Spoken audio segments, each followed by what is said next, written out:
What is up, fellow sickos? I am Dan Favale, coming at you with the one, the only, my certified fantabulous co-host, Mr. Grant Hughes. We are gathered here today to do something no other podcast, no other content creator has done. That's some NBA awards check-ins. We were going to do it around the quarter poll. Stuff happens. We did other episodes, so we're going to check in slightly we're not 1/3 of the way through the season yet, Grant, but we're past the quarter poll. So these are our quarter check-ins. These are our December ahead of trade season NBA award check-ins. So that's how we're going to frame it. Our biggest question of the episode, though, Grant, how the heck are you? I feel satisfied because we're proving that we don't, there's like a rush to be first, right? And that's poisoned news and sports media. Not us, man. We're not trying to be first with first quarter awards. We're way past the first quarter. So these will all be, I don't know, like better, right? Because we've taken more time to think about them. It's not because we just couldn't find time to get around to them. So disabuse yourself of that notion. Yeah, and I don't hate is a strong word, but the discourse around so many of the words just gets out of control sometimes. And so I almost dread doing them because I know that we're going to make some people super unhappy with the That's picks, okay.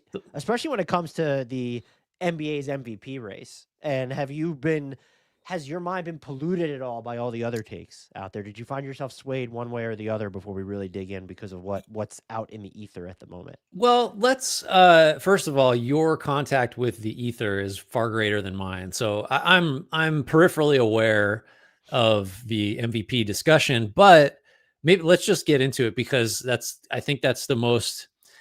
I don't feel like anxiety about it, because like, don't you think that the MVP discussion at the top, which is between Shai Gilgeous-Alexander and Nikola Jokic, is exactly the same discussion we had last year, except both of them are playing better. So it's just like it's the same. It's like you point to like, oh my God, Jokic is on off and like look at the counting stats, and it's like, yeah, those are way better. So is he the MVP? Well, not necessarily, because Shai is averaging 32 and 6 and 5 and is making 45% of his. It's just like there Hits pull up threes now in high volume all of a sudden. all Yeah. of the same elements are there. And we can get into them too as we look at the ballot. Right. And so we can get to the ballot. I actually have a more I guess it's related to the ballot, but I have a bigger question that I just find more instructive than the entire MVP process. But let's throw the ballots up there. They are entirely the same for us, which is so do you want which to is really disappointing in a lot of ways. Right. Do you want to take us through what our ballots are? Our joint. Yeah, we don't have to ballot. say this is my ballot. This is our collective ballot. We both have Jokic 1, Shai 2. To me, there's a pretty substantial drop off after that. Like, I don't really care what order the rest, the next like 3 to 7 players you have are. You should have all these guys in some order, but Luka 3rd, Cade Cunningham 4th, Giannis 5th. The calf injury is a factor. Like he's not probably all for awards. This is his last appearance on the MVP right ballot. Right, sure, but that's the other thing. This is the first quarter, so it's like he's good because you can't play 65 games in the first quarter. We should have said that at the top. These are the players we are picking based off everything we've seen so far. We're not doing any projecting, right here. Not a prediction of who will win the award. I mean, obviously, like, this is who it is now, so good chance, bigger picture. But yeah, this is based on the games that have occurred to this point. I wonder if we have, well, we probably don't have the same kind of like bigger picture question about the MVP. So I'll defer to you. What's the sort of macro you wanted to talk about? I've seen a lot of people use two differentiations when it seems like they're going Shai over Jokic, which I think at least one of them is legitimate. If you want to look at this and say the Thunder are outscoring opponents by 19 points per 100 possessions with Shai on the floor, they're probably going to win more than 73 games. They are a legendary defense, of which he is an active participant. I would say he's not one of the 5 reasons they're as good as they are defensively, but he's an active participant in it. If you want to look at all that, see what he's added to his game from a 3-point volume and creation perspective there, and then what he doesn't take away from you, if you want to say that on defense, or the disruption he creates there in the role that he's able to hold, I think that's fine. This is truly, it can be either or for me. But I look at Jokic, This is what a lot of people have said is the differentiator, but I should make the case for Jokic first. The Nuggets are a plus 13 with him on the court, plus 5.8 when he's playing without Jamal Murray. Their offensive rating is 130 when he's on the floor, which is just stupid. You get into I've become a big fan of true usage, which incorporates traditional usage as well as assists and potential assists. He does have a slightly higher true usage than Shea Gilgeous-Alexander, but I just look at the burden he shoulders as both scorer and playmaker in sum as larger and more valuable, slightly, than what Shea is doing. And to date, Jokic has generated 1,307 points off his own scoring and from assists. That is 45.4%, Grant, of Denver's entire scoring. Mm-hmm. He is first in the league in high value assists per 100 possessions. Now, just to compare this to Shea, since he's the most direct competition, in terms of points and points off assists, he's 39.4% of OKC's offense, which is kind of insane of itself when you realize how deep that team is. But when I look at Jokic through that prism and the decisions he makes, which are, by and large, they can be a lot quicker than what Shea is doing on the ball because he's reading all these other things that the defense is doing and trying to find his teammates, and he does so quickly. You dig into some of the shot quality metrics, Jokic's three-point shot quality is lower than Shea's. They're about comparable when you're looking at their shot quality around the rim. These are two megastars in ultra-difficult roles, and you could pick whoever. And the other justification for Shea, you want to say J-Dub has barely played this season? Dude, I agree with you. He has the edge in EPM. Jokic has the edge in Darko. The biggest separation, well, I've just seen this come up a few times now, and so I'm very curious to get your take. What a lot of people have done, rather than if they think it's a tie, defaulting to, well, who's better, or the Thunder are better than the Nuggets, I'm going to pick Shea.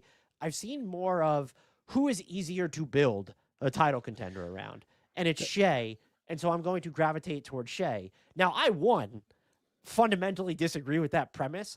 I don't know what it has to do in terms of being a tiebreaker for this discussion, even if you do lean the other way. I mean, I guess like if you're trying to determine value because it is most valuable, I guess like the idea of who is easier to build a title winner or contender around is like relevant to answering or to defining value, I guess, in some way. But like that actually is, but that's not like, I don't feel like that's a reasonable basis to like, that's not the same thing as asking who the MVP is. I don't think. Do you, I want to, you should get into your case for the MVP, but I actually want to have that discussion of, is it actually easier to build a great team around Shea than it is around Jokic, or have the Thunder just done a better job of building around Shea than the Nuggets have done? I mean, so the fact that they have suggests that maybe it is easier, right? Like, so again, there's so many different like kind of tentacles of this conversation. I'm fixated again on how you're defining valuable, because, and again, this is to some extent, this is rehashing what we've discussed in past MVP discussions and last year in particular. You know, take Jokic off there's another way to like try to figure it out. Take Jokic off the Nuggets. They're way worse and they're a bad team. Full stop. They're not a break. They're bad.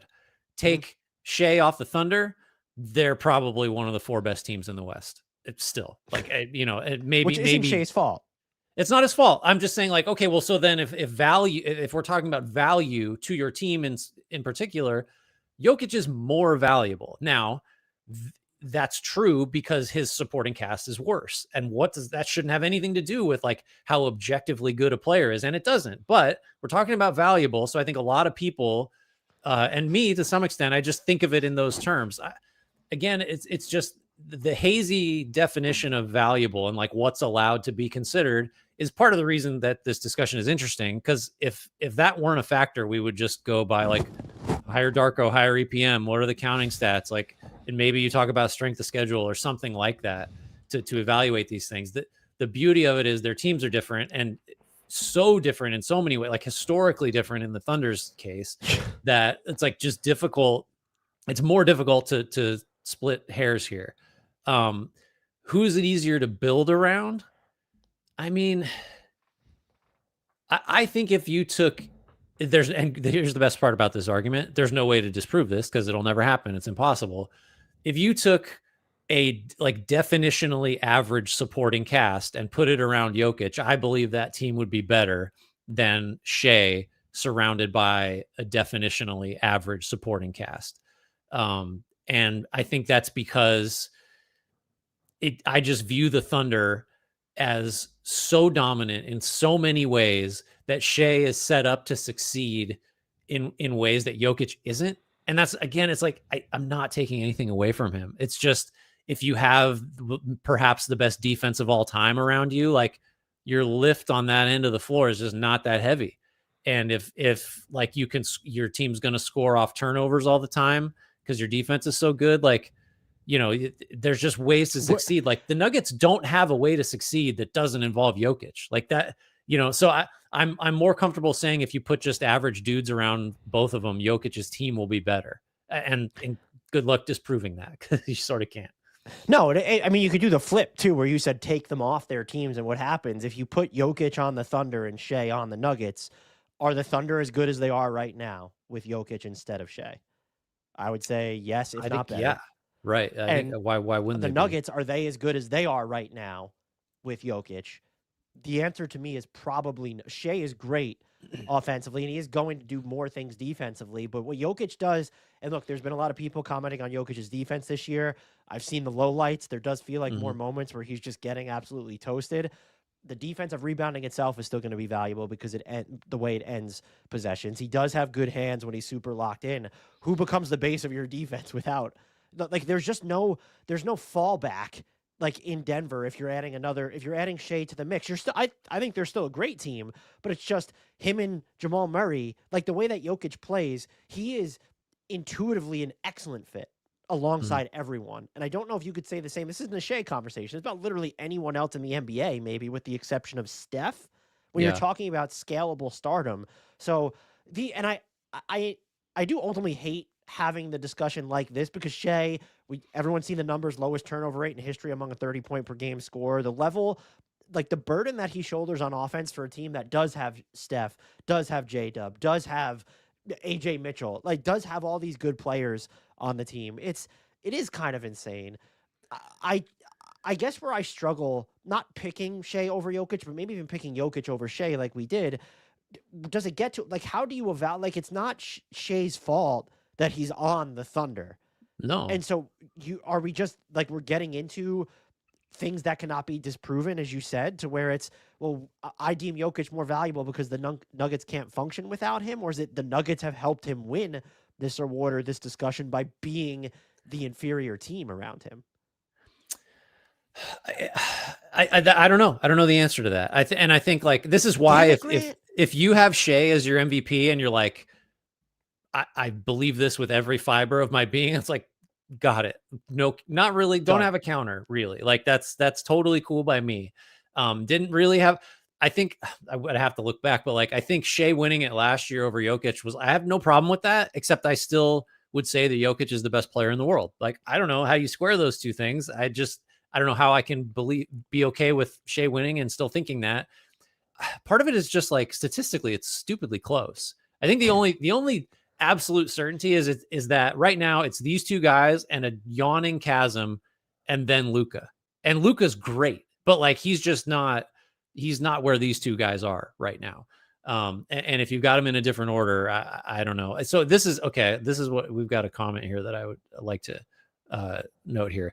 On the break pod, the historic nature of what OKC is doing has to mean Shea wins MVP. And I was going to say earlier, like if they win 74 games, like don't you think like it doesn't matter what Jokic does? Like Shea will win MVP if the Thunder win 74 games and he plays, he stays healthy, right? Like it's continues to have the highest true shooting percentage of anyone to average over 20 points per game. Which, by the way, do you know who has previously the highest true shooting percentage of anyone to average? I have a strong suspicion based on who we've been talking about. Yeah. So would you even predict right now, if we were predicting, which we're not, we're making our own ballots, I think Shea's going to win the MVP award. That would be my prediction. I think I agree with you because it's not like what would the Thunder are going to finish ahead of Denver in the standings, barring just something crazy. The mothership calling Shea home or something. Yeah. Jokic can't play better. it's not possible for a player to play better based on what we've seen in the history of the sport. So it's like he doesn't have another gear to hit, right? Like that. So those are the two ways that you would imagine Jokic overtaking him. The argument that look, it's a team sport, right? So like the team that does the best, there's something happening with respect to their best player's value. Like that, those two things are related, right? Like even if you concede that Shea is the fifth most important defender on the team, and maybe even that's generous. It's like, well, I don't know. He's clearly like the alpha. He's the tone setter. He's the best player on this team. And he's certainly not acting in a way that like allows for slacking on defense. Like whatever lead the rest of the Thunder are following from him, that's working. Like there's all these like unquantifiable things that go into team success that like you probably got to credit the best player for a lot of, right? Like your team is defined by that guy. Like the Spurs were defined by Tim Duncan, like that kind of thing. So if the Thunder are just leaps and bounds better as a team than the Nuggets, yeah, it's the supporting cast is better, but like I don't know, somewhere in there's credit for SGA, right? Like just for being the most important guy and having some outsized level of influence on everything the Thunder do well. That's not a crazy argument to me, but I don't know how you like throw that into the mix and use it against similar ones you could make for Jokic. So I don't know. We've said enough. Probably. I think we probably I'd need be to move shocked on if to we're the not next having the award. same discussion a couple months from now when we do Yeah, this again. and that's fine. Three, I think, clearly became Doncic for me when you look at how much time Giannis has now missed. Doncic And has been Wemby missing time. Wemby would have been a factor for me, top 5. Oh, for sure. So Wemby as well. It's just Wemby is like, well, now you've missed more than half your team's games, and so we're in that territory. Not going to be a factor for me later. Just teasing. What I still there's something about the Lakers that just doesn't feel legitimate. But Luka has been spectacular, and that's with him not even being, by and large, as efficient as he could be from 3 yet, which is a little terrifying. But you look at the numbers. I think he's the easy third choice here. Where you get to 4 and 5, where we both had Cade and Giannis, for me, some of the things that stood out were the minutes. At this point, Cade's like 300+ minutes ahead of Giannis. That just matters 1/4 of the way through the season. I also think that the Pistons having just an 8.8 net rating with Cade Cunningham on the floor and an offense that verges on elite statistically, that's kind of bonkers itself. The other thing, too, is he has the third highest true usage in the league among anyone to log at least 250 minutes. He's third in high-value assists per 100 possessions. He only trails Jokic. And, Grant, you want to know who's number 2 in that category? Please tell me. It's LaMelo Ball. Oh, that's not who I was expecting to hear. On the break pod, I'm not sure Giannis makes it given the games. No, he won't. But again, this is just what's happened so far. So he's played enough games for me to put him on top 5. What else? I think Cade's, the breadth of his role just isn't appreciated because he's a part of their defense as well. It's not necessarily the same as what Shea is. Like, he's probably more important to Detroit's defense than Shea is to Oklahoma City's defense. I thought you were going the other way. I would make that argument. I think Cade matters more defensively than Shea does. I looked this up the other day. Just trying, is not related to this, but was looking for just like what's wrong with the Pistons if I had to pick something. There's a few things. Cade, this was yesterday, so I think this, or maybe 2 days ago, he's shooting 15% on catch and shoot threes. Cade Cunningham. So I suspect that's coming up. If we're talking about Luka, it needs to hit some threes. Like that's, and he was at 39% last year, which is like, yeah, forever it's been, well, the form looks good. They're going to fall. And they did by and large last season. But yeah, like I think there's room for Cade to get better too. So I don't think 3 is sewn up, but I agree with you that Luka, obviously my ballot's right there. I think Luka has pretty clearly been number 3. But there's some flexibility there. There's some movement there. I think that's possible still. I think after 2, there's still 3 feels closed off right now, but it's not.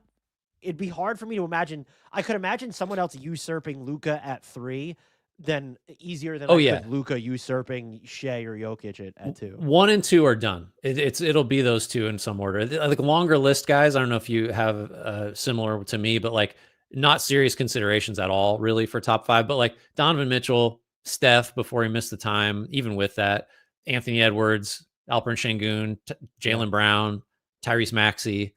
I didn't go any farther than that, but there's a lot of guys that could come into the top 5, especially assuming Giannis is going to fall out.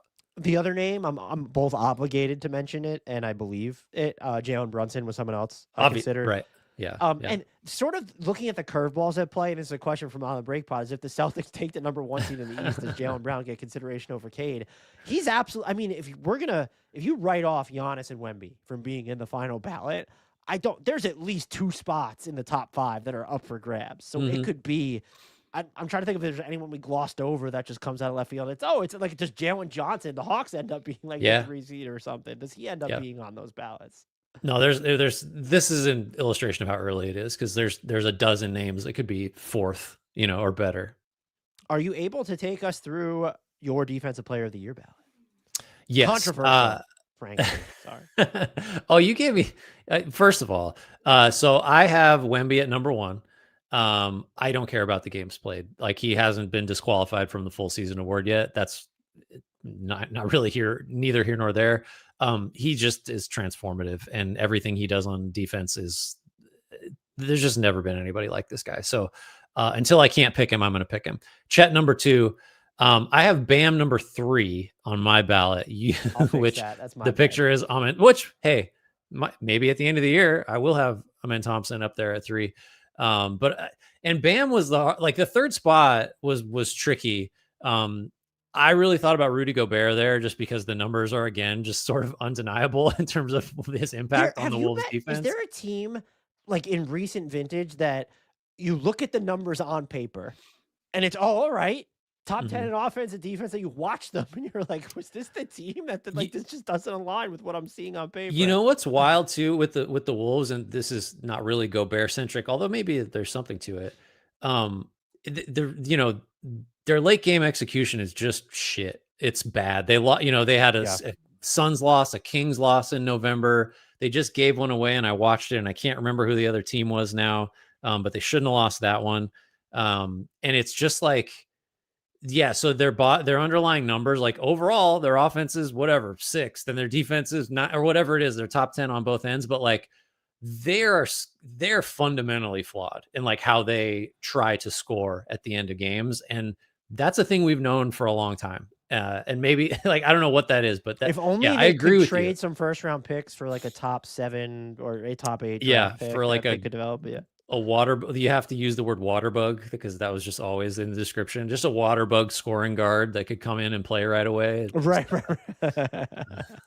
maybe his name would be Rob or the something.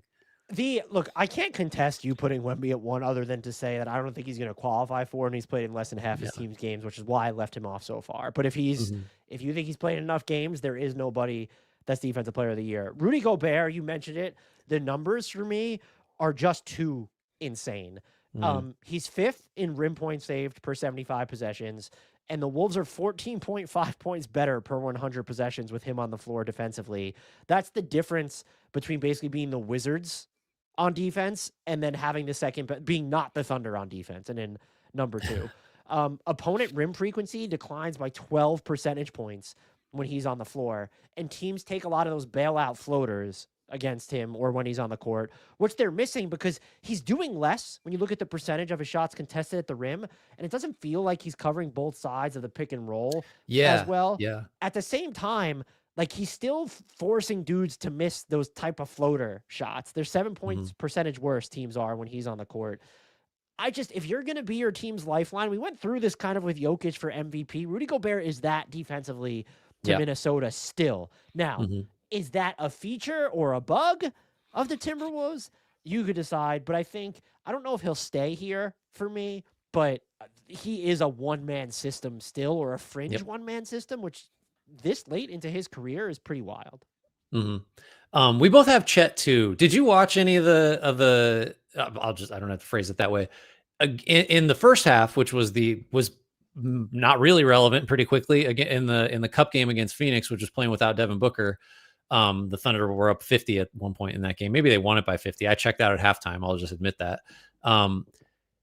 I was thinking that it's really hard to apportion credit in the Thunder's defense, except I think Chet just by himself does things that nobody on that defense can do. Like, well, okay, so it's Caruso and Case and Wallace and Shea can guard and Dort can guard. Obviously, they have all these just like savages on the perimeter that just like you can't dribble around, right? And they're super athletic and fast and they play hard.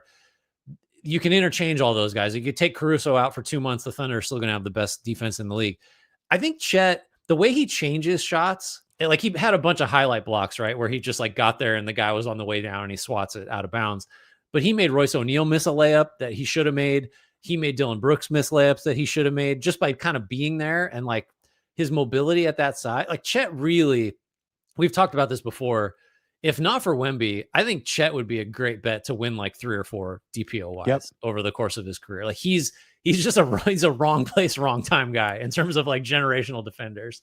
And even during, you mentioned the ground that he could cover. So even when you, like when Isaiah Hartenstein's healthy and they're playing together, like his ability to not be the primary paint protector, but he's still Yeah. their primary rim protector while doing so, that's insanity. So he was number 2 for me. It's like you said, it's hard to apportion credit for the Thunder defense, but I think he's the singular most important. It almost feels, shout out to Mike Shearer of Basketball Poetry, who does his own interior defensive player of the year and then perimeter defensive player of the year. I'm wondering if the league should start to separate that, but then it's also Chet does both. So Right. like what are we doing Right. here? Right. And you would not, I mean, that's why Bam is on my ballot. Is like the rim protection has always been less than you want from him, but it's okay. It's enough. Like the Heat have had good defenses He built just around him works for in long enough any that like it scheme. works. Any scheme. Do you know what I found fascinating about Bam's case though? Is so the Heat's defense is significantly better with him on the floor, and yet opponent effective field goal percentage is noticeably higher when he's on the court. I don't know what to do with that. That I looked into it and I don't really know what to do with it either. Other than when I watch him, it feels like he snuffs out like 8 things on every single possession, and yeah, a lot of the time it has nothing to do with protecting the basket. And I'm okay. I think he is just, like, is Bam the league's most versatile defender? I mean, he's always on the short list. I don't know who you'd throw up there. Like OG Anunoby used to always be someone you'd position there, but Bam is just a little bigger. Like I feel better with Bam on a center than I do with OG. And maybe even I almost feel better with Bam on a point guard than I I was do about to with say the OG, same thing. you know? I might feel better about that too. Yeah. I don't know who else I would nominate for. I mean, Wemby, I guess, because it's not like guards are going to victimize him ever, Is but that's length kind of like cheating. versatility? Like he could block a 3-pointer from the Right. basket. Yeah. He can get beat by 3 steps and still pin it on the glass, like just because of reach. Yeah. I don't know. Yeah. Bam's great. I'm always going to have Bam on these. Were there any like tough omissions since we kind of stopped the ballot at 3? Every single player on the Thunder, Yeah. basically. I mean, there is that. You know who's also tough to apport, like Detroit's defense. Who do you Yeah. apportion credit for that? Is it Duren? It feels like it's Isaiah Stewart, but it's also Asar Thompson and Cade Cunningham are there. Ron Holland, like they're very Thunder East in terms of like, all right, they're all kind of doing it. I don't know who you single out. I thought I was like, Ahmed Thompson would have to be the guy from Houston if you wanted to go that route. I think Draymond has not been as good, but is still really good. I marvel had he played more minutes this year. I mean, like Jalen Suggs might sneak his way into that discussion. Yes. I gave some consideration to Scotty Barnes too. I think Yes. the Raptors are kind of free falling, but Scotty Barnes has been spectacular defensively. Did you have a tough cut though? It wasn't like I felt. I mean, it was Gobert for me. Gobert could easily have been a top 3. I'm looking at my list. Yeah. So I go right to the guards after those 4, my ballot plus Gobert. And it's like, I'm not going to pick Wallace or Suggs for a top 3. So Zach Edey has played 11 games as we record this. If he had twice that many games, he would be on the ballot just because the numbers are preposterous. Like he leads the league in defensive estimated plus minus. Like right now, he's the league leader. And like, opponent shooting at the rim just withers when he's in the game. Like the defensive rebounding, opponents are shooting 16.9 points worse at the basket with him on the floor.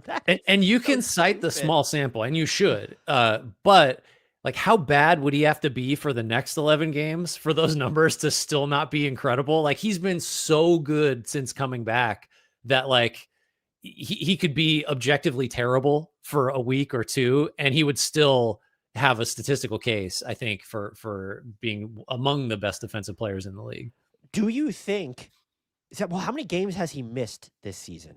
He's played He's only 11 out of 24 as I'm looking at it right now. so his margin for error is 4 games. Yeah, so I mean, he's gonna miss 4 more. It's just Yeah, it's he's gonna bound to miss 4 happen. more games. I was about to say, do you think he'll make all defense? Wait, is there a minimum for all defense? Is that I? Look, I can never remember. There must be, because did Wemby win it last year? Oh, you're right. It's all rookie is the one that you can kind of throw it out the window. Yeah, Yeah, because right. I was going to ask, do you think he could make all? Yeah, but the games play, he's just not going to. If he plays 50 games at anything close to this, I'm gonna think real hard about giving it to, like, on our ballot. Bucking the about saying Yeah, fuck I don't the care. rules and putting. Can we talk about like, maybe this isn't necessary. Most improved is kind of the place to talk about it. I don't know where we're going next. But like, I think the 65 game limit, like, why are we imposing additional rule? Like, you hear people like, I think you should outlaw second year players winning most improved. And like, if you don't want to vote for a second year player, there's lots of good reasons to do that. Laying out some kind of hard and fast rule that says you cannot, that they're ineligible, is like so ridiculous. And that got me thinking about the 65 game rule. Why are we doing this?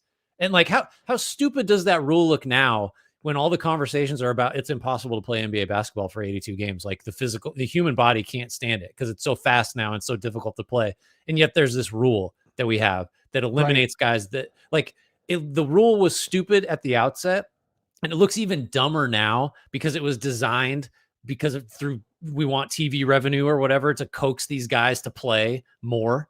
It's just like, it's misguided on every level. We don't need a 65 game qualifier to determine who the MVP is or who's all NBA. Like, let us decide if 55 games at level X, what that means against 71 at level Y. Like, we can do that. It's not hard. I just, sorry, that the awards, putting these artificial constraints on award voting is so stupid to me. I think if you have personal constraint, because I fall into that MIP camp that I reach. That's fine, but that's your rule. It's not like the 65 game rule is just like, you can't. This guy is ineligible. Do you think that there should be a threshold though to where it's 50 games? Nope. Or something? No. I can decide if 48 games played at this level are more valuable or is more worthy of an award than 75. I'll probably pick 75 games, all things being equal, of course. But like, let me decide that.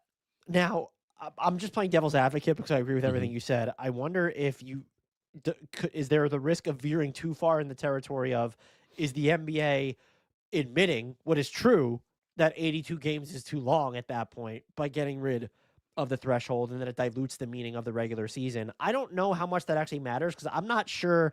Guys aren't. We've seen it a couple times. You could get into the Halliburton stuff the other year, but how many guys are actually pushing themselves past their limitations that, like, safely to meet that 65 game threshold? It's happened, but I don't know that players even look at this. I almost feel like by implementing that threshold, you're accomplishing the opposite, to where you're making the awards mean less because you're trying to make it seem like the regular season means more.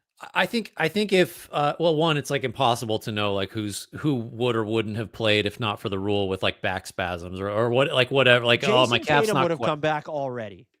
Well, it's just like, but no, I agree with you. And what really that argument makes the case for is that, like, well, this rule is a failure on yet another level, right? If in fact it's not actually forcing players to gut through stuff, if they're just saying like, okay, I don't need all NBA, then I guess then it has failed in its main purpose, which is to get guys to play more. Just get rid of it. Our next award, can you take us through your Rookie of the Year ballot? Yes. Con Knipple 1. Cooper Flag 2. Cedric Coward 3. 3 was the hard part. 1 and 2 were pretty easy for me. Knipple just like arrived with all of the strengths that everyone saw in him, and the concerns just haven't really materialized and or have been outweighed by the strengths of shot making. The catch and shoot, like, just lights out catch and shoot guy, is really strong and smart, has great balance, control, like understands how to use his frame to be successful as an offensive player outside of just spot shooting. I don't know what kind of ceiling we're talking about with him. It would be silly to like really get into it because he's so young. But I like, you can't rule out like all-star, and maybe more than that. Just because, like, I do think based on some of the passing and just the general feel that he's shown, in addition to making 40% of his threes, like, I think he's someone that you can definitely give the ball to more and expect good results as he develops. He's going to be athletically limited, but like I don't know, isn't Luca, isn't Cade to some extent? Like these guys just these bulkier guard slash forwards that know how to use their size and get to spots and hold those spots. Like that's a real skill in the modern NBA, and like everyone wants it, and not everyone has the frame to pull it off. So, do I think Knipple is gonna win Rookie of the Year? No, I No. think he's been the best rookie so far, and that's kind of a story in itself because Flag has, I mean, just hasn't made a three. It seems like all year, and he's still so good at so many other things that he's just gonna And overtake he's him. looked a lot better since they've kind of veered away from the whole Cooper Flag is a point Weird, guard. Yeah. how Yeah, weird. strange. He's you put him more How close. They're still what? not even optimizing him, to be clear, but he's closer to optimized now than he was, and it bleeds through very easily. What would Knippel's Rookie of the Year case look like if if the Hornets had just decided you're a center now, you play center? It's just probably not that great. And So we wouldn't know yeah, about Ryan Kalkbrenner maybe we making sure all wouldn't. rookie at that He's on point. my long list. We Just to add differed. on Yeah, go Knipple, ahead. I would say Mhm, just as a rookie, this is insane to me. 82nd percentile in self-created shot making efficiency. mhm. He's hitting 48.7% Grant of his self-created threes. My one qualm, and it's not with him, I want to see more of Mhm. that. Let's have him run pick and rolls, especially if LaMelo's going to be injured. Maybe that's something they get to more of post All-Star or post whatever, post trade deadline, whatever it ends up being. But when you're talking about his ceiling, I feel like part of the reason we might not know where to peg it is there's still more things that I think they could explore with him on the Oh, offensive end.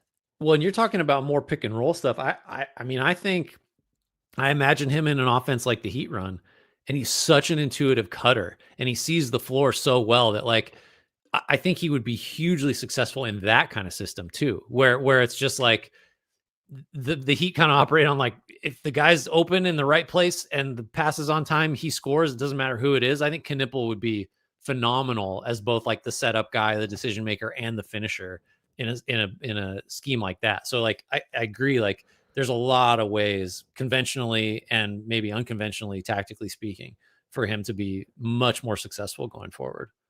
What's the case for Coward over Queen for you? Early You season seem moment. so It's sold. tough. No, it's really hard. I struggled with it. I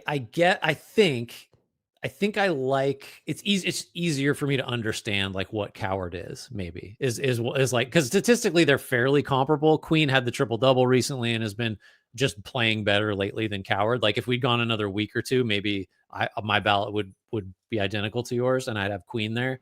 I think the size at the position, the potential for shooting, it's cooled off a ton. He's under 32% from deep right now. The defensive upside, just like I look at Coward and I'm like, oh, I think I know what that is. And that's very, very valuable, especially if he becomes even more of like an on-ball option.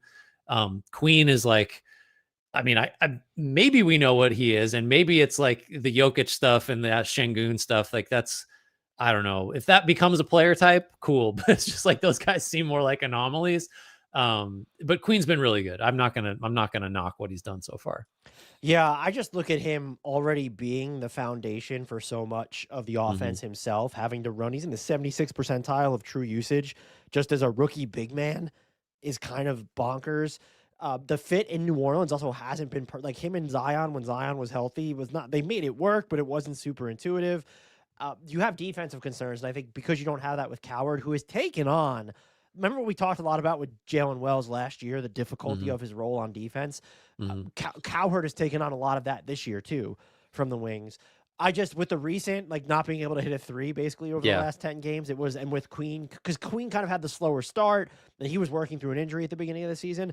But I look at Queen as someone who can actively run your entire offense. And I look, people have shit on his defense, and I think a lot of the times, rightfully so. He's just got better hands and more playmaking potential on defense than I had thought. Maybe I'm over indexing on that, but I this one it was for me it was Coward or Queen, and I didn't really. There were Hmm. other names you could throw in there: Jeremiah Fears, Queen's teammate, Ryan Kalkbrenner in Charlotte as well, Con Knippel's teammate. VJ Edgecombe cooled off a ton Yeah. after a hot start. I've still been pretty impressed with his defensive activity. So there are other names that you could throw out too, but I thought that there was for me there was a pretty hard and fast four.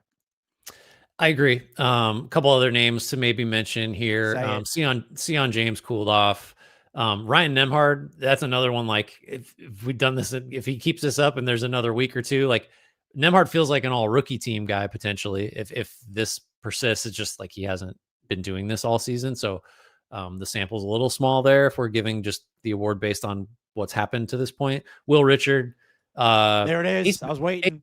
Ace Bailey. Are we still thinking about him at all? Like it's mostly Possible. just kind of theoretical, but you said You know who Kalkbrenner. That could? was one we can't forget. He's not. This wouldn't be a wild card, but you know who could still? I think still has time to get in there. Dylan Harper looks Right. fantastic. Yeah. There's no Right. games played minimum here, so it wouldn't If you're shock me if asking he me finds who the top 5 three best rookies are, Harper's on the in there. list. But it's just he hasn't played enough. Yeah. So this one seemed pretty straightforward. Is the next No. one, Grant, as straightforward? Your most improved player ballot, Well, sir, which is also my most improved player ballot. yeah, we seem to think it's pretty straightforward. I'll just run through it. Denny Avdia takes it. Second, Jalen Duren. Third, Ryan Rollins. Three very good illustrations of the different types of improvement that get you mentioned in most improved. Well, Um, philosophically, let's talk about it. yeah. Well, so Avdia, the bucket you put Avdia in is very good player who, I mean, I don't know what you do with this aspect of it, but like kind of showed this was in there late last season, but you couldn't trust it because it was not a large sample and the Blazers weren't playing meaningful games. And kind of good player that, oh God, he's an all NBA pick right now. If we had to, like, he's Yeah, he'd be a, on there. Yep. a superstar two-way. Now a lot of people have pointed out the defense has slipped a little bit. That used to be kind of his like calling card.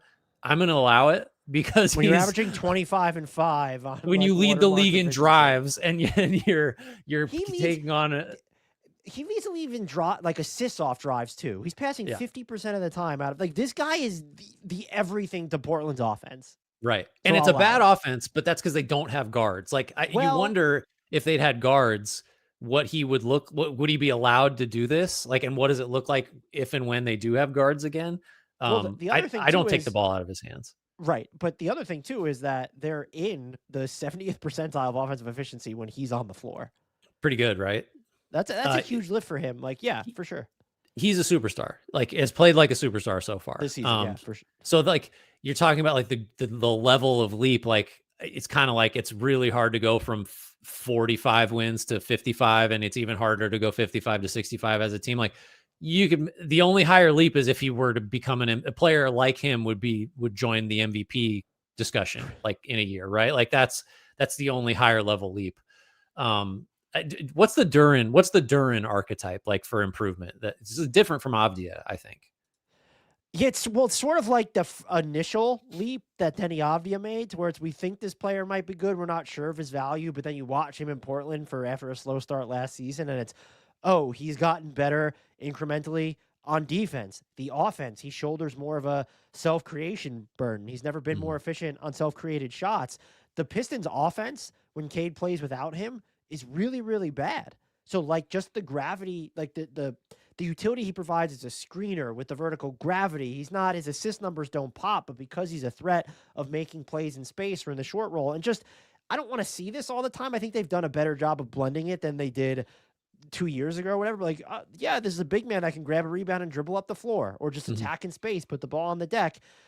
He's going from like that role player to fringe all-star candidate type, which feels like the more traditional most improved player case, or is Yeah. Denny Avdia the conventional one where his is his similar to when Maxey won or when Larry Marketing even won, especially because it's a little bit later in their careers? Yeah, maybe. I feel like so Duran, I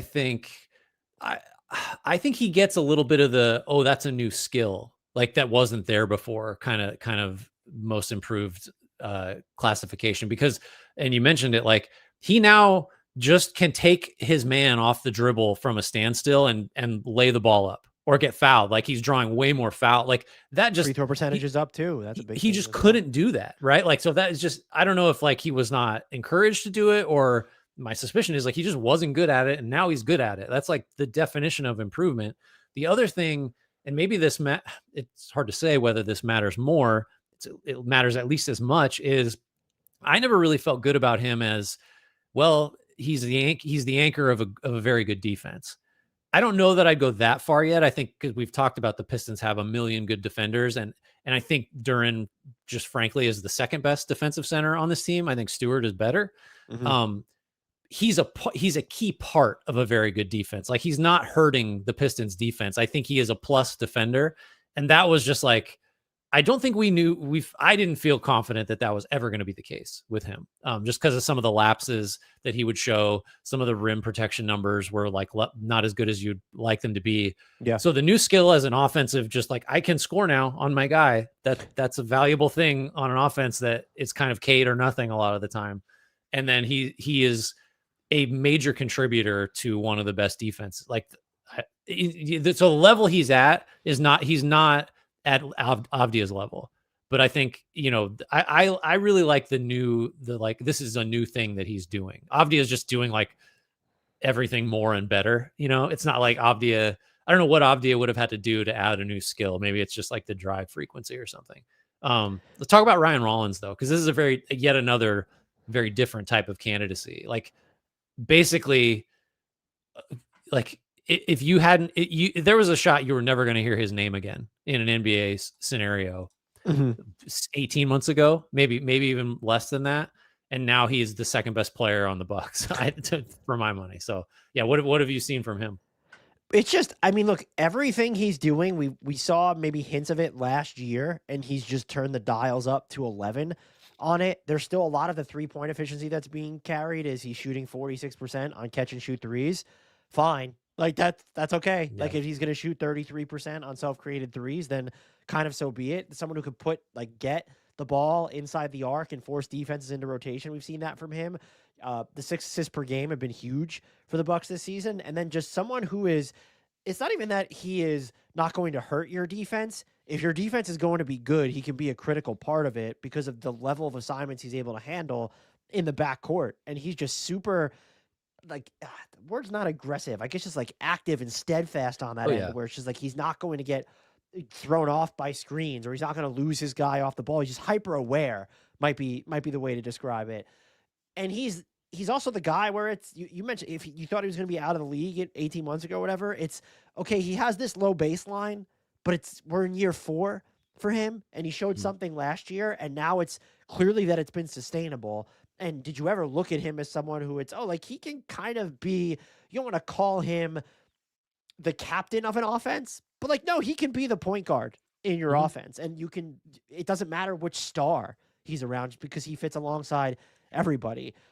It's one heck of a case. And if he keeps this up for the entire season, it honestly wouldn't shock me if he won the award. It's just such disparate legs of this entire discussion, to where it's, what do you vet? Because you could throw like a Jaime Hawkins Jr. would be a good example here, to where it's someone who was so bad last Right. year, but he showed promise as a rookie. How much credence do you give that massive bump right now? I always struggle with the Ryan Rollins types, to where they're working off this lower baseline. They just don't have a ton of evidence that they're a good player, and then Mm-hmm. they just sort of skyrocket. But this is insanity. You said he's the In second best player on the Bucks that have Miles Turner. right. You're not wrong. So yeah, I think he absolutely belongs here right now for sure. I think his case feels like the purest to me, because it's not like you don't need like a redemptive story arc or anything like to qualify for most improved, but like, it is really like, again, I can't get over, because he was a Warriors draft pick, and so like, I remember the book on him, and I remember seeing him in his early days. It's like, I don't know, man, like, I'm not sure what this is like, what's the selling point here. And then like, has the shoplifting thing. I don't know if you remember that with Washington, I think, where that was part of the reason, like, he just washed Oh, he out was a part of there. that? I did not remember that Yeah, he and was it was part of it. always like, what's with this guy? Like, why is an NBA player getting arrested for shoplifting? That's bizarre. And like, look, I mean, like, you don't get points for like maybe like making stupid decisions that hurt your career and then becoming good, but like, just on the court, Right. this wasn't so. Like, coming into this season, he was kind of like a hipster pick, and I raised my hand because like, well, I think he's going to really be able to guard, and the Bucks need point of attack defenders for this whole thing to work. I mean, offensively, who knows? And then he's just the 3-level scorer that you can run the offense. It's just like, I don't know where, Some of the maybe that was shots in he's there hit all too, along. man. I mean, he plays like he belongs. Like, so the sort of like something out of nothing quality of his candidacy is really appealing to me. I guess it depends on the circumstances, but like you also can't really argue that it's as meaningful as someone becoming an all NBA player, which is the Avdia case. So it's very much like apples to oranges, but that's why I like Uh, this award, because there's no no parameters. It's more fun to talk about. can you guess? I'll just read it to you. The top 5 players in assists on drives this year: Denny at 1, Jaime Jaquez Jr. at 2, Russell Oh, Westbrook at 3, Dyson wow. Daniels at 4, Ryan Rollins at 5. Okay. That's a hell. I would not have gotten.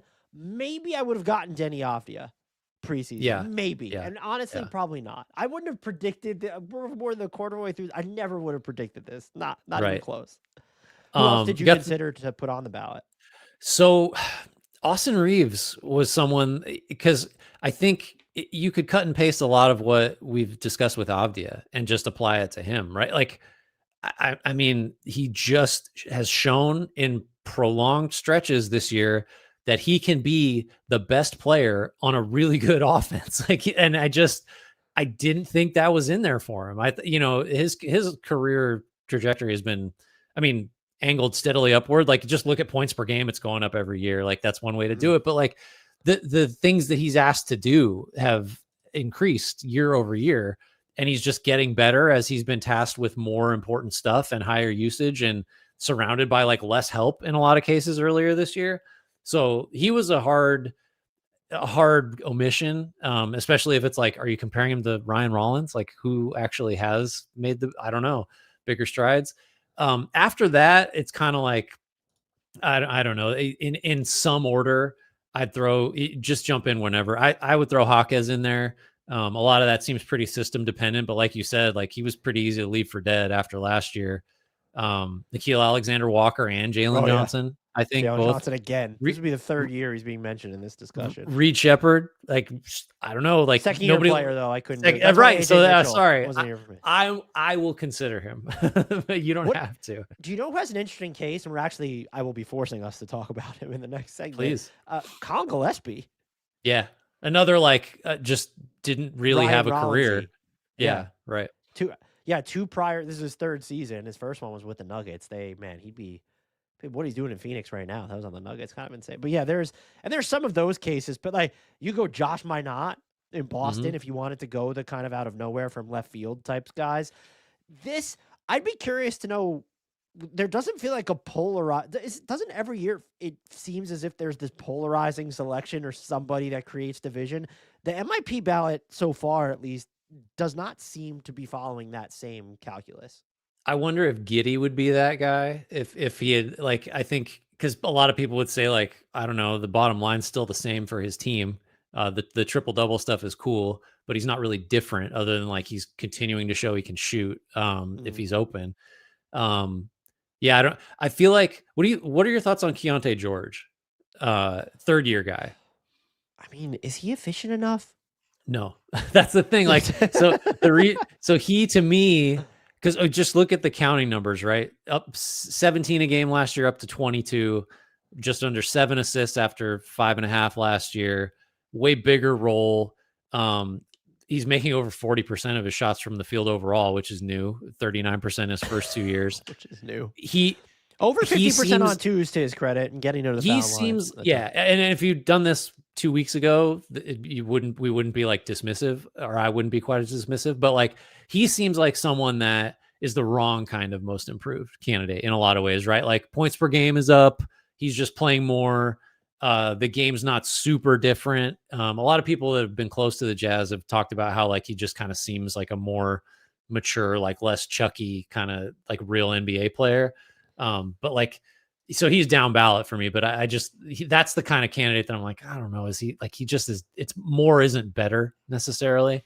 Trying to think who else we should discuss. I mean, Tyrese Maxey can't win it, but like Tyrese Maxey is way better. I love the 2-time MIP idea. That's fun. There's never been a 2-time MIP, right? I was about to say I don't, 2-time MVP, which is as just I out of said it, I was control. like, I think there has been, but I I don't know. I can look it up as we move on. Last name, since we mentioned him already, Zach Edey. If this is at all real Zach Edey, and it's a second year player, so I know you're out. You love But your year two guys, huh? I I mean, when you mean, become the best defender in the NBA overnight, that's pretty good. down ballot stuff. Anthony Black would be a good one Yeah, in Orlando. Could mention starting him a now. little bit. Right. So can't win sixth man of the year. Apparently, he was on my long list of that. Speaking of which, Grant, we are on to sixth man of the year. I'll go through mine first this time. I have Reed Shepard at 1. This is just, I feel like my entire life has been building towards this moment of the Reed Shepard victory lap. Sweet victory. I have Colin Gillespie at 2. I assume that he'll go, like, he won't end up starting in enough games, but whatever. And then AJ Mitchell at 3, who I was convinced going into this blindly that I was going to pick. I'm making the Reed Shepard case. The Rockets have a 123.8 offensive rating with him on the court, a 123.4 offensive rating when he plays without Şengün, a 124.2 offensive rating when he plays without Durant, and a 130.6 offensive rating when he plays without Kevin Durant and Alperen Şengün. He's shooting 41% on self-created threes, 46% on spot-up threes. He's in the 89th percentile, Mr. Grant Hughes, of self-created shot-making efficiency. You could probably hope that the passing would be a little bit better than it is. I would argue the defensive activity is a lot better than people were expecting.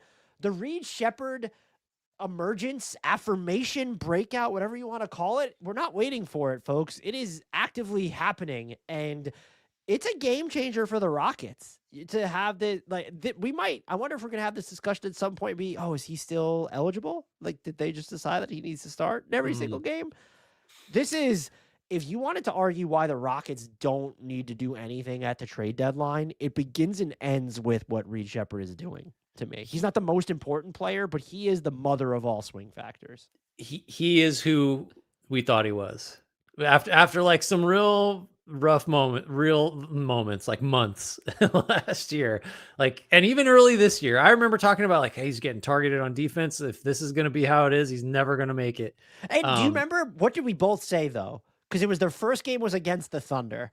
And we came out and we said, this looked terrible, but let's pump the brakes because the Oklahoma City's defense is beyond predatory. Right. Yeah, he's shooting almost 45% from 3 and is like a pest on defense, if not a great defender. Like, and is playing like, I don't know. Last year, I felt like he was turning down shots or just like wasn't letting them rip, because of the rookie thing or just lack of whatever. Like now it's just like, I still want him to shoot more. Just because he's in that category of like, if he can get it off, especially like a catch and shoot, like I believe that he will make it. So I think, yeah, I'm glad we're here, Dan. I'm maybe not as glad as you, but I'm glad we're here. I'm glad that he's in this conversation. Colin Gillespie's just been insane this season. The Suns have a 120 offensive rating, and they're a +6 per 100 when he's playing without Devin Booker, 52% on catch and shoot threes, not creating a ton of them for himself. This is just someone we said this last year. How was he just sort of this unknown and then floating around still this past offseason? He is all activity on both ends of the floor. And if you need just sort of this offensive steward who's going to come in and maybe you don't want your offensive ceiling might be, okay, it's capped here, but we also know that he's not going to come in and turn the ball over on 18% of possessions, or he's able to dribble out in and out of traffic. That's a really good find for a second year in a row from Phoenix. Yeah. I mean, the real like mystery here is how was he at no point on the Knicks? Because he's a Villanova guy, and so like they forgot it. He wasn't cool with them.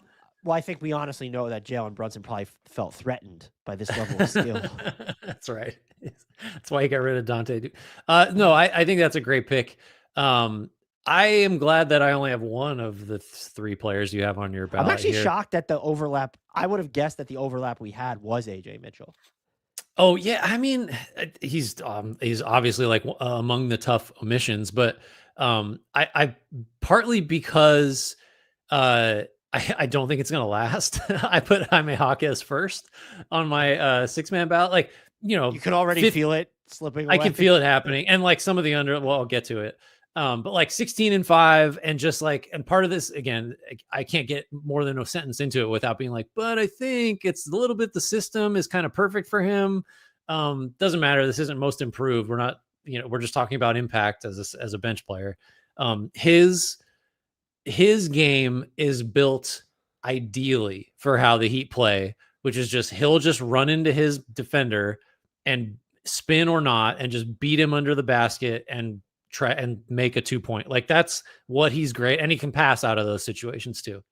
So, and him with a head of steam, which is what Miami just wants to create on every possession.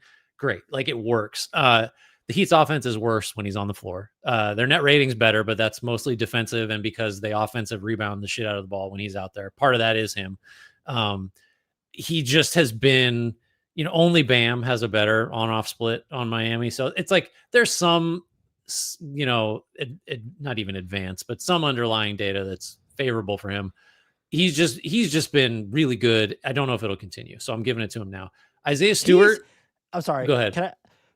Because you mentioned he's perfect for what the Heat are doing, I've tried to think, because I've been thinking a lot, obviously, about trades because of the season that 'tis the season. I don't know. I don't look at another team and be like, wow, he would be an excellent fit Right there. Maybe Portland. Yeah, that's the one. Or you could say even, Phoenix is more about like defensive pace and hassle. It's as opposed to spacing it out and running on offense. But like, you just have to find the up-tempo team that doesn't play a lot of half-court possessions. And when they do play half-court possessions, it can't be conventional screen and roll and space around the two-man action. That's just not going to be what he's useful for. Isaiah Stewart's second for me. I think he is the best interior defender on the Pistons. And the fact that he's taking and making threes again, I feel like he does get a fair amount of credit. I don't know. You can tell me what you think, but like, even though he's a reserve and everyone looks at Duran and Cunningham first, and even then Asar Thompson and Jaden Ivey and Tobias Harris and Karis LeVert, I think he doesn't get enough of the share of his share of credit for how good Detroit has been is not high enough. Because I do think there's a tone setting element where like the Pistons play like Isaiah Stewart plays more so than they play like anybody else. Sort of like how the Knicks play like Josh Hart plays. A lot. It sometimes feels like a lot of the time. Right. And then Shepherd 3 for all the reasons you said.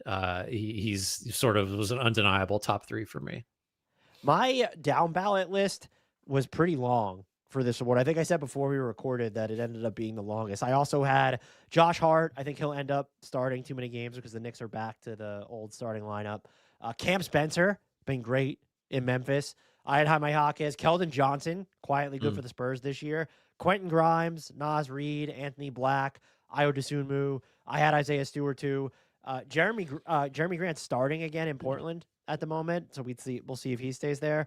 And then this would be the out of left field, and I mentioned him for MIP, but Josh Minot might receive some love in Boston for the work been coming in and hitting threes, and a part of like just their big identity for what everything else he does in the court, fills those gaps. But yeah, this is the Sixth Man of the Year ballot was more interesting to put together than the most improved player ballot. Oh no, well, it's interesting. There's a fair amount of overlap too. Just because I had him on the ballot before he had started too many games. Onyeka Okongwu, I think like he was a pretty trendy preseason pick too, but there was always the question hanging over of like, well, is Porzingis going to miss so many games that Okongwu just is the starter all the time? And so far that's been a factor. Is Will Richard going to start in too many games? Why isn't Pat Spencer on our 6-man and most? Well, he's a starter now. You got the wrong Spencer. I think most improved Pat Spencer's running away with it. I forgot to mention him for that. Coach of the Year. Who did you have on your ballot, sir? I had Eric Spoelstra first. I just think, one, give him the Lifetime Achievement Coach of the Year if you want. He's long overdue for that. Hasn't won it, obviously. I think the thing I've enjoyed most about this season is just the whole idea of there's a different way to play offense. The Heat are down to, I think, just like 12th in offensive efficiency now. It's so like the whole don't screen anymore and drive and time your cuts and rotate the other guy. Like, I don't know how effective that'll be for the rest of the year, let alone in the playoffs. Peppering in more ball screens, too, especially in crunch time. All I know is I love it. I love it. It's like he had if anything, Eric Spoelstra is a coward because he has so much clout.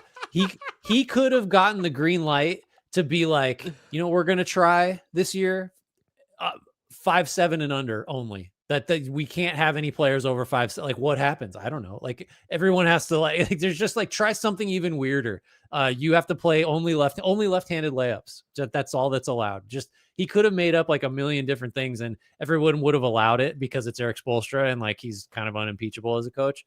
So yeah, it's just like when you revamp an offense in a way that like got a coach fired the year before, like and it with basically that coach does on your staff, with like that one of you the go get the yeah. guy that got the head coach fired. Like it, and I think too, I don't know that this works for every team, but I think for the Heat it makes a lot of sense because of the personnel that they have. So to have that vision, I think we just have to credit that because like if anyone could have just retained the status quo, jokes aside, it just could have would have should have been Spoelstra because like we're the Heat, we defend, we're gonna play slow offensively, we're gonna grind you into dust, and he just like completely greenlit the changing the way they play.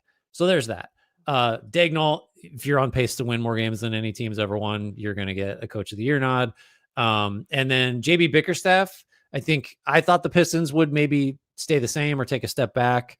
The way he's got them defending, the way he's figured out how to make an offense with a lot of imperfect pieces like work well enough, I think deserves some credit. So those were a pretty. There's one guy you have him that other than those three, the ballot was pretty. Those three made the ballot pretty easy. There's a fourth guy that I'm glad you have because that was the tough omission. The other thing I'll just add for Dagnall too is I don't know that his job is as easy as everyone just assumes because you're juggling a lot of really good players who probably want to play more. And so when you're managing the minutes, and yeah, injuries sometimes take care of it, but when you have to manage expectations of veterans, younger guys, he does a really good job of that. And the Thunder are just, yeah, so much credit goes to the players, but they're like always on. It just doesn't feel like they don't take anything. They act like idiots, like during the post-game interviews in a good way. I mean, as a compliment, but you never feel like they're not taking the competition seriously or that they're showing up unprepared.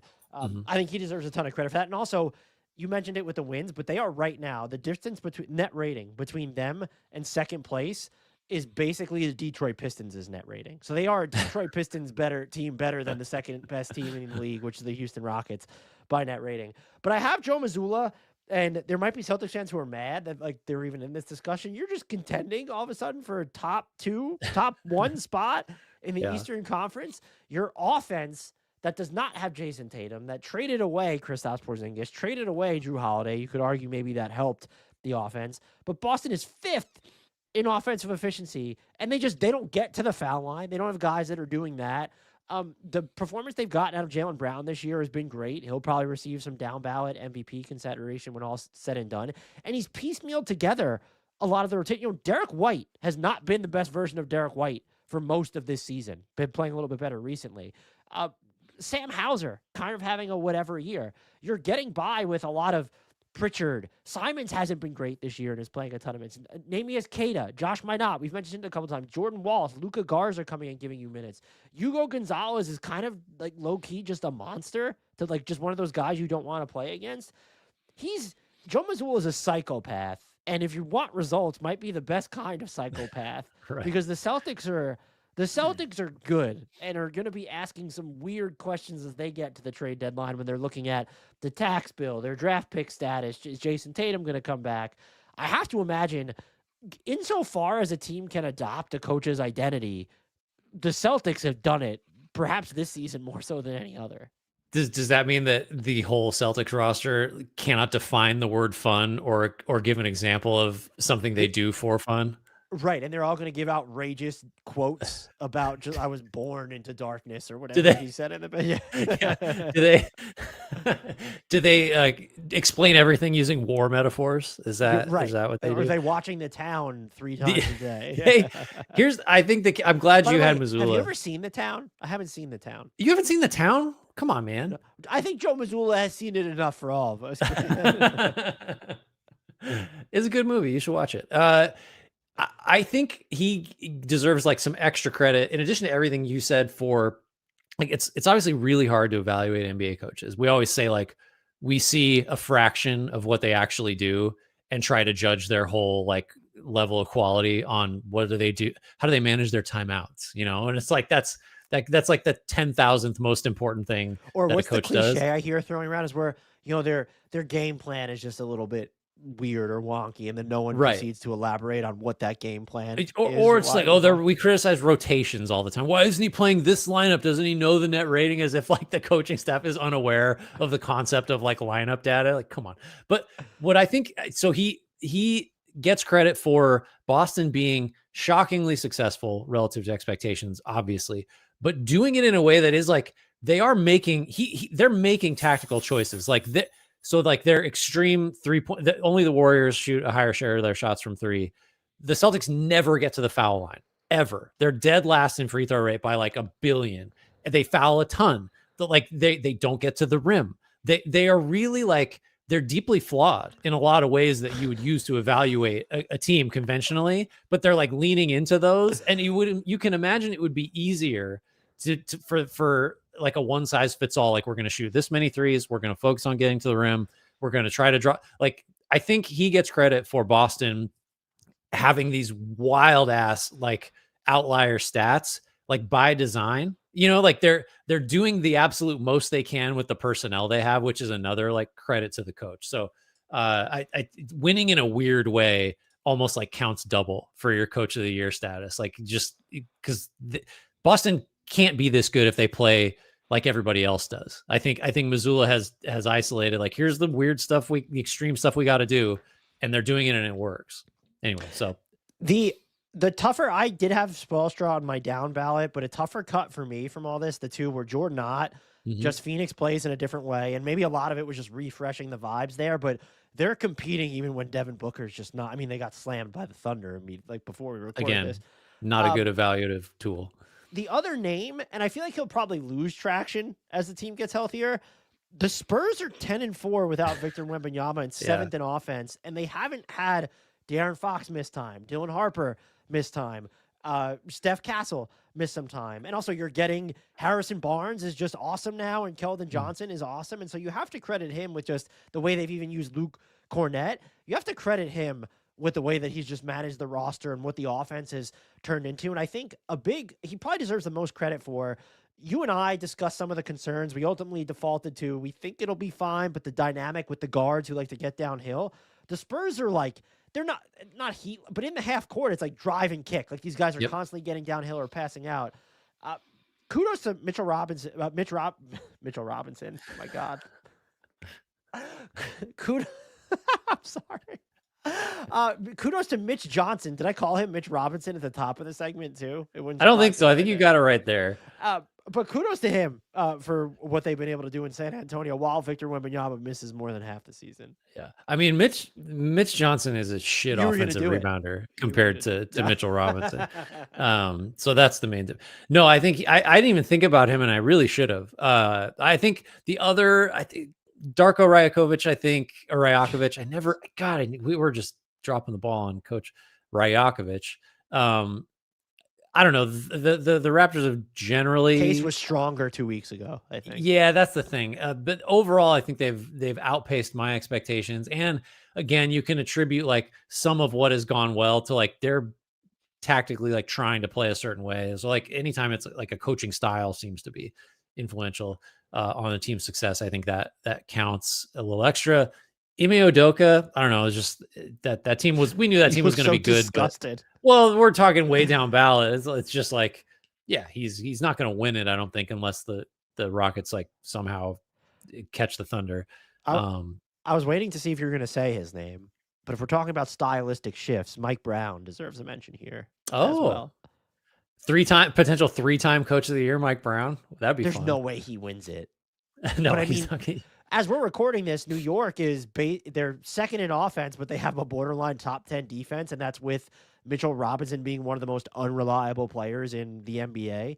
It's honestly their center rotation is filled with either bad players or big man rotation bad players right now, Gershon Yabusele, or just wildly inconsistent players in Mitch Right. Robinson You and just never Mitch know. Robinson, not Mitchell Johnson, and Karl Anthony Towns.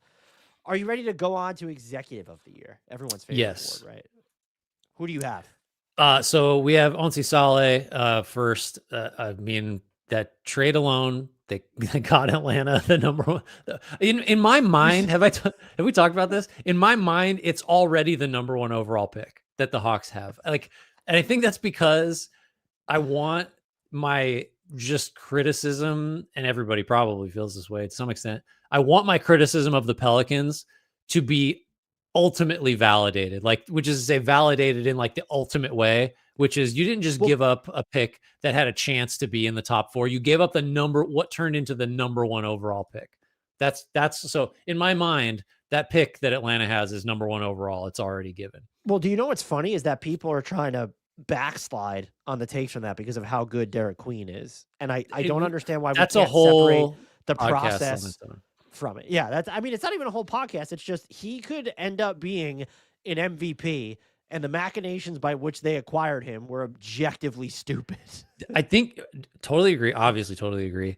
The counter to me is just like you could have had Derek Queen and this pick. It just put top whatever protections on it. You think Atlanta's walking away if it's top 5 protected, Well, Joe whatever it Dumars needs to says like be. 8 other teams walked away from the exact offer, which I would like to Sorry. clarify. And if Atlanta does, you know what? There's several other teams you could have. It just the process. What are we really talking about this? Like, I'm not going to argue with someone that thinks that Derek Queen being a pretty good rookie like changes any of the optics. We just need to separate it. The method by which they got him was terrible, and he also his value should not be tied to that trade. Like he can be a good player, and that trade still just be awful. Yeah. My number 2, we both agreed there. I guess we should talk about Nickeil Alexander-Walker has been one of the best like players to change teams over the summer. That matters. Porzingis has been predictably unavailable, but good enough. Luke Kennard hasn't done anything. Yeah. it's that trade really. Honestly, like I had a hard time picking out like it's much easier to point to executives that had bad off seasons or that whose results have been really bad than good ones so far. I don't know how you felt about that. I didn't feel strongly one way or the other because of what the offseason has turned, where free agency just doesn't matter anymore. And I think that makes it harder. But I had Sam Presti number 2 just because the Jay Will and AJ Mitchell contracts, they're highway robbery. And the AJ Mitchell contract looks like actually criminal at this point. The contracts for J Dub, like kind of you allowed that they were the escalator language wasn't quite, oh, you make all NBA third team, you automatically get the 30% max. But like you had all these qualifiers in there and you had to know behind the scenes, like these aren't going to hit. It's just going to be the straight 25% max. No escalators for the Chet Holmgren contract. But that might speak to, it doesn't feel like anyone had this great body of work over the offseason. I also had Brian Gregory of the Suns. It came down to him. I thought about Pat Riley. I thought about Raphael Stone. But the Kevin Durant trade to me was just sort of, no, you do that. And it's working out perfectly fine for them. And you could also question, all right, well, Clint Capella, Dorian Finney-Smith now, what was going on here? But belongs in the discussion. But Brian Gregory the vibes have been cleared in Phoenix, and he deserves, I guess, some credit for like being the steward of all of that. I am with you. I actually didn't feel strongly one way or the other where I look at executives, a bunch of them, and say, oh, their offseason was terrible versus, oh, it was really good. It just felt like there was a bunch of vanilla off seasons into the fold. And so these are the front offices that stood out the most to me. Yeah. So I've a good one though. I mean, I've really kind of wrestled with it, but like, there were hard decisions to make in Boston. And like, it wasn't just like the specifics of who goes, but like how far do we go with this, like, money saving enterprise? And maybe ownership just said, here's how far you are allowed to go. But like, there's a scenario where the teardown is much more thorough than it was. There's a scenario where Jaylen Brown's not on this team anymore. Cause like it would have been, had I been in charge, I would have looked at it and said like, well, he can't be a number 1 on a decent team. That's just not, that's not going to, and he is, and maybe better than that. So like, there's the difficulty of like just tearing up a contender, even if the financial situation dictated that like, this is probably what you got to do. That I think that undersells how tricky it was to make the specific moves that Boston made and to like, I don't know, stop where they stopped. And because it's just so easy to go all the way or to just do nothing. I don't know. I think that was a harder job than it maybe seemed like. So he's there. And then I got Pat Riley. It could have been Andy Ellisberg. I don't really truly know who's, I imagine the buck stops at Riley. Mm. But one, I credited Spoelstra for this, but green lighting an offensive overhaul. Like that had to have been at least been controversial. I think that has turned out to be a good decision. And the Norman Powell trade, like for what the Heat gave up to get Norm Powell, Heist. I just, it's, I don't know what else you call it. He's, I thought there's no way he repeated what he did he would repeat what he did with the Clippers. And like, he's as good or better. So and you give up, what did you give up? Kevin Love and Kyle Anderson. And I think no one who was nothing that was going to be an active part of your team this season. So it just that's one of the biggest lopsided trades of the season or of the summer. Yeah, I'm trying to think of if anybody else springs to mind. There's obviously, I don't know. What do you think? New Orleans got Derek Queen. Come on, what do you think?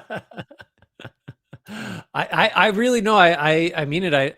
I struggle with. I get maybe like can we outside the box it and go like Zach Kleiman for just not even starting negotiations with John Morant, and making the Bane trade. I don't know. Probably not. I really don't have another great option. No, I don't either. I think we hit on all the big ones. Do you have any other thoughts on awards? No, not really. I think we hit it. I'm glad we had our most improved criteria discussion. I don't know how about this? What award, before we close it, what like number one guy in any category do you feel is most likely to not be there the next time we do this? Ooh. For me, it's easy. It's probably Wemby because he's going to miss. He'll actually officially fall below the threshold. I could probably say Rudy Gobert for that too, but I do feel like there's going to be some shifting dynamics when it comes to sixth man of the year, maybe but maybe I might be assigning my own thoughts to that because I thought that field was so deep. And I think most improved could change too, because I had so many guys. Like we could come back here and Austin Reeves could be number one. Like I think that's on the table, or like someone further down ballot could like Reed Shepherd could be number one on my ballot at least. Well, I think, folks, since we're done with awards, it means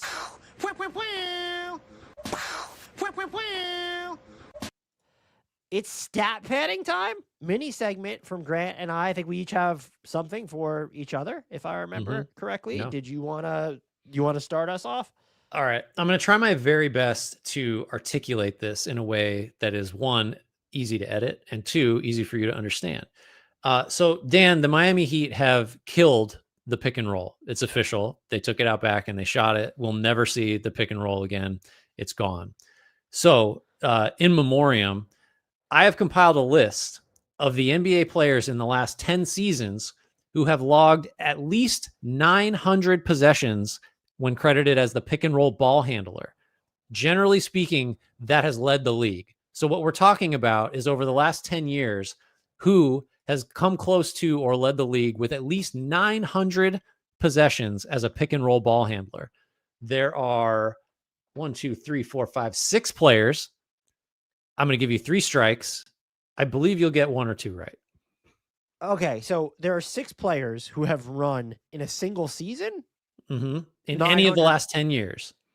Any of the last 10 years in a single season have run 900 pick. So I'm trying to pick a single season, and there's 6 occurrences of it. I just want you to pick a player. Just give me a name, and if you give me that name, it's because you think that player in the last 10 years has run 900 pick and rolls as the ball handler at some point. You don't have to pick the season. So it's not cumulatively. Nope. Okay. I will tell you that someone's done it 5 times, someone's done it twice, and the other 4 have done it once. Okay. My first guess would be Chris Paul. Incorrect. Strike 1. Oh, this is awful then.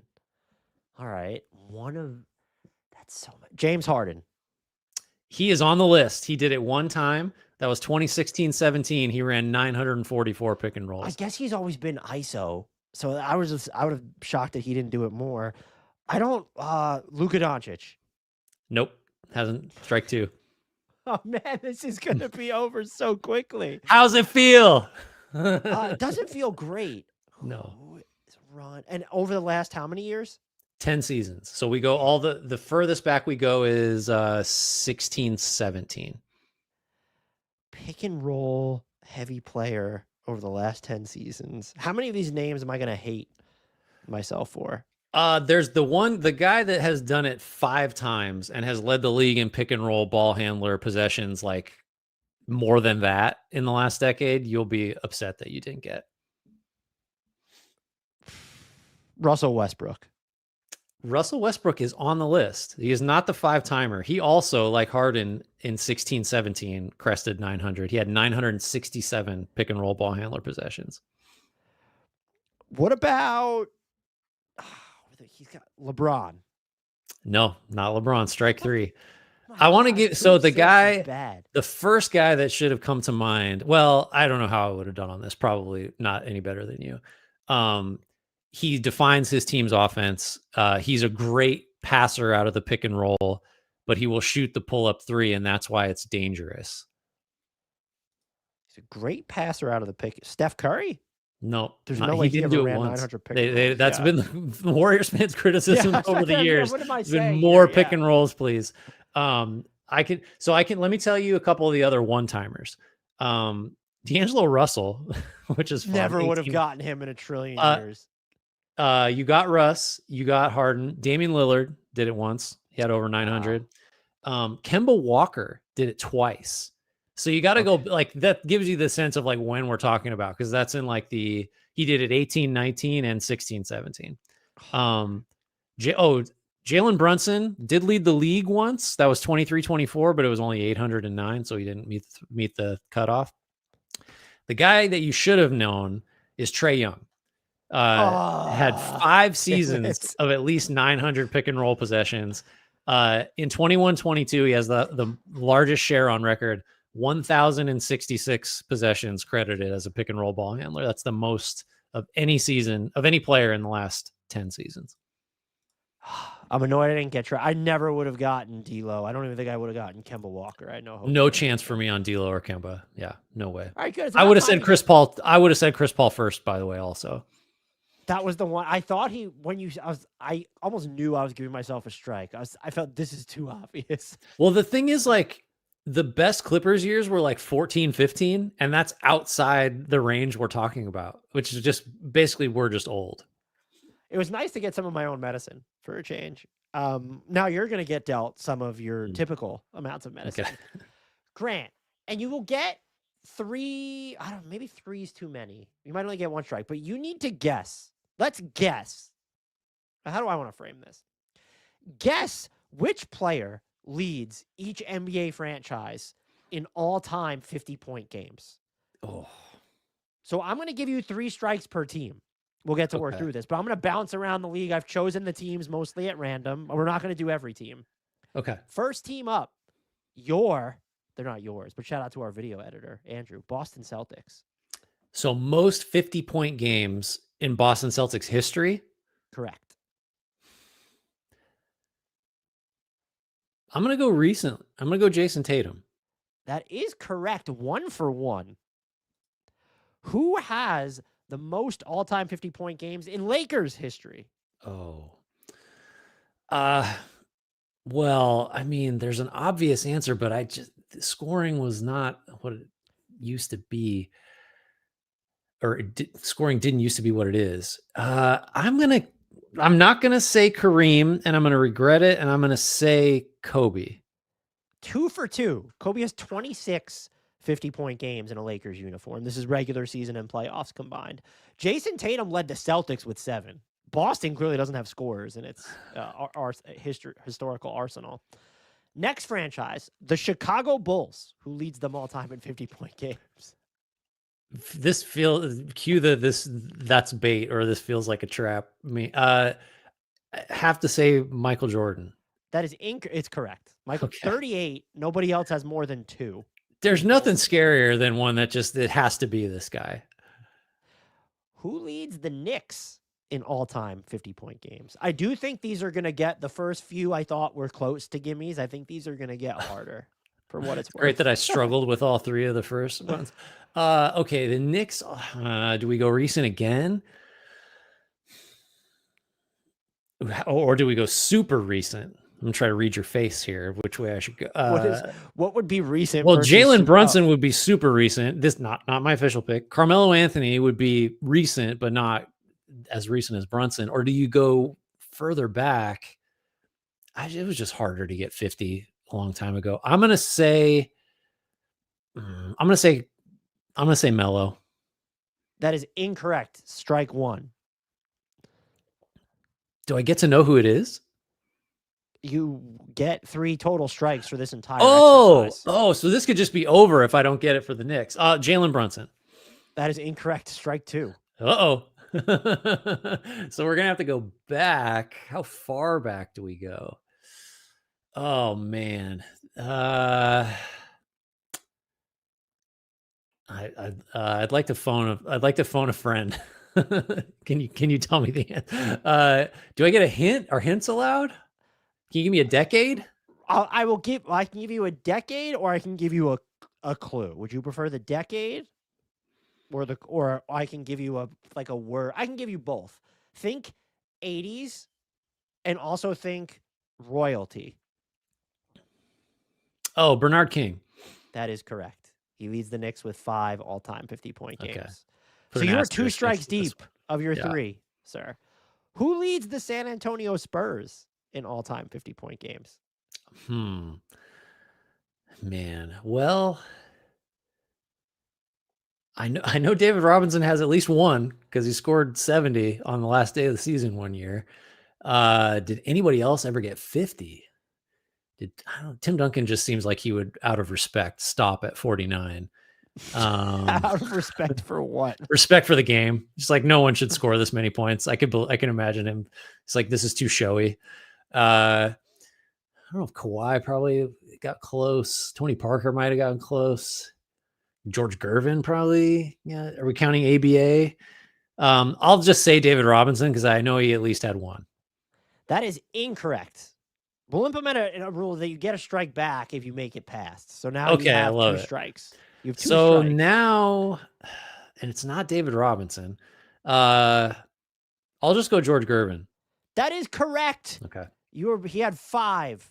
So now you are back. We reset to 1 strike. If you could one-shot kill these, you might be down to 0 strikes, Grant. Look at that. Most importantly, I was right that Tim Duncan wasn't interested in 50 points. Who leads the Golden State Warriors all time in 50-point games? Well, Dan, is this franchise like we can talk about the Philadelphia Warriors? And I have to say Wilt. That 109 50-point games, which is Steph's in second place with 16. Absolute insanity. Will he catch him? We'll have to wait and see. Okay, so you're down to 0 strikes. Who leads the Denver Nuggets franchise in all-time 50-point games? They had some real pace and space stuff going on in the 80s. I don't know if I could name the Nuggets leading scorer from that time. I mean, I will use the benefit of having my strikes back and say Jokic. That is partially correct. You have one of 2 names who are tied. Oh, we got a tie? I'll throw Carmelo out there. Strike 1. Okay. Yeah, I'm really in trouble here. Oh, Jamal Murray. That is correct. Back down to 0 strikes. They both, Jokic and Murray, each have 5 apiece. Okay. Who leads the Houston Rockets all time in 50-point games? I got to go James Harden. He does, and quite frankly, it's just not even close. He is at 23. Nobody else in Rockets history even has more than 2. So it's a good job by you. Who leads the Miami Heat all time in 50-point games? I'm going to start with Dwayne Wade. That is correct. This is getting progressively uninteresting. He has 3. LeBron is in second place with 2. They've only had 5 players in franchise history who have scored 50 points. I honestly Jimmy Butler must have had 1. Jimmy Butler, LeBron, Wade, Zoe, and Glenn Rice. Oh, ooh. Okay. Who leads, Grant, the Portland Trailblazers franchise all time in 50-point games? I think that's got to be Dame. With 17, nobody else has had more than 2. Dame had 17 50-point games. Yeah, playoffs and That's regular season. wow. This one's interesting. Who leads the Minnesota Timberwolves all time in 50-point games? Is it Cat? It is Karl-Anthony Towns with 3. I'm actually disappointed that you got that one. You're just on a freaking roll. Let's see if we can keep going. Who leads the Milwaukee Bucks all time in 50-point games? Ooh. Well, Kareem's back in the picture here. Got some. I'm gonna say Giannis still. Partially correct. He is one of 2. Is it Michael Redd time? Let's say Michael Redd for funsies. Strike 1. Okay, Kareem. That is correct. Both him and Giannis had 10 50-point games apiece. Who leads the Raptors franchise all time in 50-point games? Oh, that's interesting. Vince Carter? He does with a whopping 2. Okay. Who leads the Utah Jazz franchise all time in 50-point games? I mean, Karl Malone. Incorrect. Strike 1. Man. Donovan Mitchell. Incorrect. Strike 2. Uh-oh. Okay. Danger. Oh, ooh. This is a franchise thing. He wasn't that good of a professional scorer. Who were you thinking of? I was thinking Pistol Pete, but that's like I think he maybe averaged some absurd number in college and just wasn't consistently healthy enough to do that as a pro. Okay, 50 points. There's like 2 guys I'm thinking of now. I'm gonna go Darren Williams. Incorrect. Strike 3, and that is where our game ends. Adrian Dantley with 6. Yeah. Just beat out Karl Malone. Yeah. I wasn't going to get there. He's one of those guys that's like just in my brain, but I'm never going to pick Adrian Dantley for anything. We'll never be able to cut that up, but that was a fun exercise because I think you got more than half. So let's see, you got through Boston is 1, Chicago is 2, Denver 3, Golden State 4, Houston 5, Lakers 6, Heat 7, Bucks 8, Timberwolves 9, Knicks 10. You got Portland, that's 11. You got the Spurs 12, Raptors. Wow, you almost got through half the league. Well, nice job. Do the other half. I did. I mean, asterisk because I needed you to get me Bernard King. I don't know if I would have gone. I don't know if I would have got him otherwise. I still say I was fairly impressed. I don't think I wouldn't have gotten Adrian Dantley for Utah. I'm not gonna lie. No, that was a tough one. Do you have anything else? That was a good, nice little brisk walk through stat betting. I think we'll be live later this week without Grant on Saturday. So come check us out. We're going to do our trade questions for every West team. The Eastern Conference episode's already up. Go check that out. And Grant and I are excited to do marking the official start of trade season on Monday, December 15th. We're doing what are we calling it? The trade value draft. Trade value draft. And it's going to be, I hope that we have just a complete cluster. Yeah. We're already stressing about it. And this is, we're recording this on a Thursday. Not me. I'm just going to wing it. I'm going to just draft with my heart. It should be interesting. I'll leave it at that. You got anything else? I do not. Thank you. Everyone do all the, I quote you now, do all the things. Do all the things. Do the rating, reviewing, and subscribing. Those are 3 important things to do. Join our Discord, links for that in the YouTube podcast description. We'll do a mailbag at some point pretty soon, so that's a good place to submit if you'd like us to answer a question or just discuss a topic, because we don't speak enough. I'm sure you all think that. Tell your friends, tell your enemies. Make sure you comment, leave, on YouTube, give us thumbs up there, like, subscribe, do all that stuff. Give us hype points, all the hype points. I want so many hype points. I just don't know what to do with them. What are you going to do with your hype points, Dan? I'll let you know after we get all of them. And when we're ranking above Mr. Beast on the hype Mhm. points charts, that's when I'll figure out what I'm going to do with my hype points. I'm gonna redeem them for travel miles. I'm pretty sure that's like Where do what you you want to do with go them. so I, badly? I don't know. Utah to learn the The history of hypest place basketball, and on you earth. scored 50. The hypest place on earth. Yeah, tell your friends, tell your enemies. Shouts Frank Ntilikina. Apologies, Jared Allen.